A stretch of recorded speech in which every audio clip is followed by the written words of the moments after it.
personally have never, despite trying repeatedly, have never been able to get a judge to order the kind of information that Mark Tinsley was saying he was seeking. Were you working on a document for that upcoming hearing? Yes. And what was that? A financial statement. Okay. A financial statement lists your assets and your liabilities. And had you reached out to Jeannie Seconder later the day on the 7th to get your current balance of your retirement account?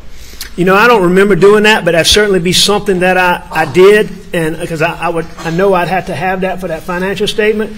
And the document that I prepared was what Mark Ball talked about that he found later in my office. And it was it was handwritten, ready to be typed up by, you know, because of the charges against Paul, I kept everything very close in the civil case. It was Danny in his office. It was doing it, and I had that document prepared, handwritten in the neatest handwriting that I could make, because a secretary other than mine, or paralegal other than mine, was going to be the person who was going to put that financial information into the final document. And that's the document that Mark Ball talked about that he found on my desk whenever it was that he found it. Okay. So that was what was going to be, if necessary, what was going to be used Thursday. Well, the jury's heard about testimony of you stealing client funds. Did you do that? I did. Did you steal or divert that Ferris fee away from the law firm? I did.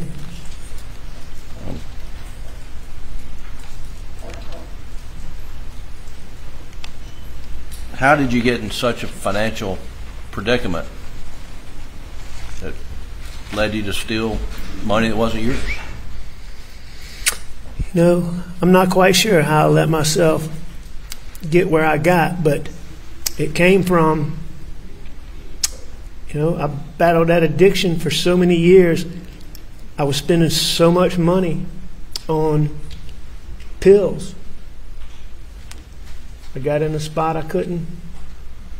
Now, what type of addiction are you referring to?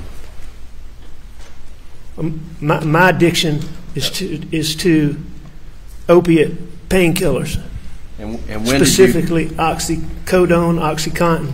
And when did you first become dependent or addicted to opioids? Oxycodone or opiates in general? Opiates in general. I'm not quite sure of the exact date, but I can give you a time frame. I hurt my knee really bad playing football in college, and I had a knee surgery.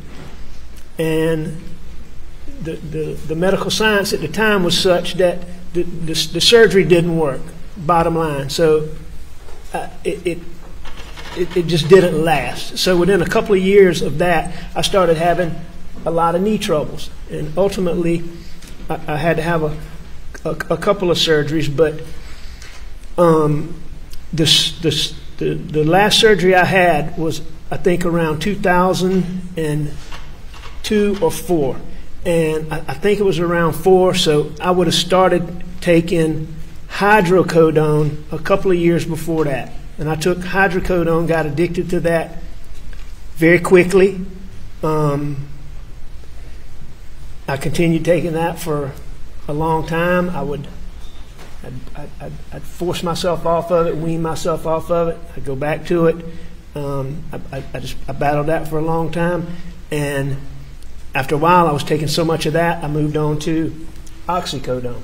And, you know, I'm guessing that was around 2000, that transition was around 2008, 9, something like that. And of course, you know, it just escalates, escalates, escalates. And did you receive treatment or go to detox on occasion? I did. How many times? That I went to detox or that I detoxed? Well, let's start with going to a detox facility. I've been to a detox facility 3 times. When was the first time?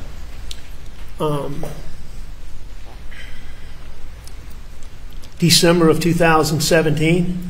Okay.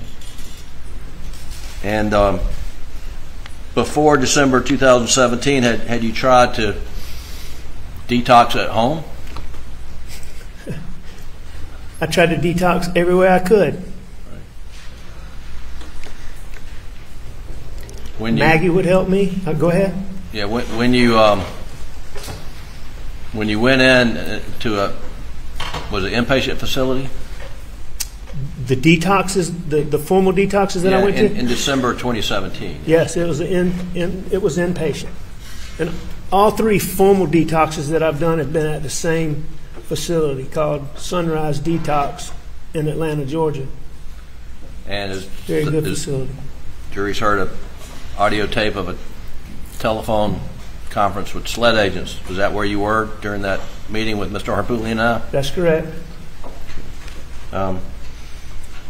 The first time you went to the detox in Atlanta, how long of a stay is that?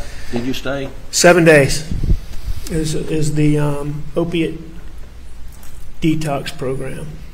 And is there a difference between detox and rehab? Yes. What's the difference? Detox is it's the act of getting the drugs out of your system, getting to the point where, okay, there is no longer a physical dependency, all right? And that's a big difference than the rest of the dependency, but the physical dependency is supposed to be gone after 7 days. So, in other words, there's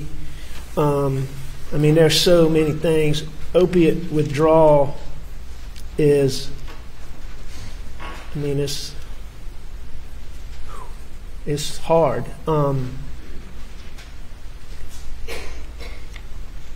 But supposedly at the end of 7 days, you don't have those physical symptoms like, I don't want to be too graphic, but you're sick, you throw up, you have terrible diarrhea, you sweat like you're running a marathon, you can't hold your legs still, you can't lay down. Now, like what I'm talking about, the legs moving, that goes away after about 24 hours. So, after about 24 hours, you can lay down again and maybe sleep some, but you sweat, you throw up, you have you just have, there's so many issues, but after 7 days, those are supposed to be over. That's what detox is, the detoxification of your body. And what's rehab? Rehab is the period that you go to learn how to stay off. You're supposedly off after detox. Rehab is where you get help staying off. And before September 2021, had you ever gone to that second stage of rehab? No. So in December 2017, how long did it take you to relapse once you got home from detox? Not long at all. You're still going through, this physical dependency is gone, you still have, you're still so sick. Is that something you've been battling for quite some time? As long as I can remember.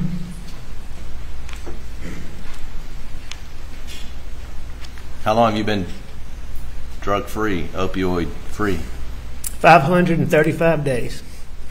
And I'm very proud of that.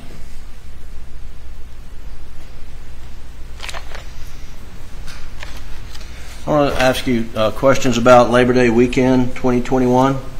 Okay. You remember being confronted by your law firm? Sure I do. And what were you confronted about? Stealing money. And did you admit your misconduct to your law partners? Well, to one of my law partners and my brother and my law partners, Danny and Randy. Did admit it. And they learned about a fake forge account. Did you admit to the fake forge account? Yes, I did. And did you tell them about your opioid struggles, opioid addiction? I told him about my addiction, yes, sir. To your knowledge, were any of your law partners aware of your addiction? Not just to my knowledge, I'm certain that they were not aware of my addiction. How would you characterize your opioid use or addiction? Severe, moderate? Then or now? No, in 2020, 2021? I mean, I don't know how I would have characterized it then. After going to rehab and learning more of the things I've learned, really talking to addicts about experiences. I mean, I will tell you that my addiction was extremely bad. How were you able to function? Or were you able to function? Yes, I was able to function. You were able to practice law? Yes. And were you successful practicing law while you were addicted to opioids? On some level, yes, sir, I was successful. I mean, After you were confronted on Labor Day weekend 2021, did you resign, or were you forced to resign from the law firm? absolutely.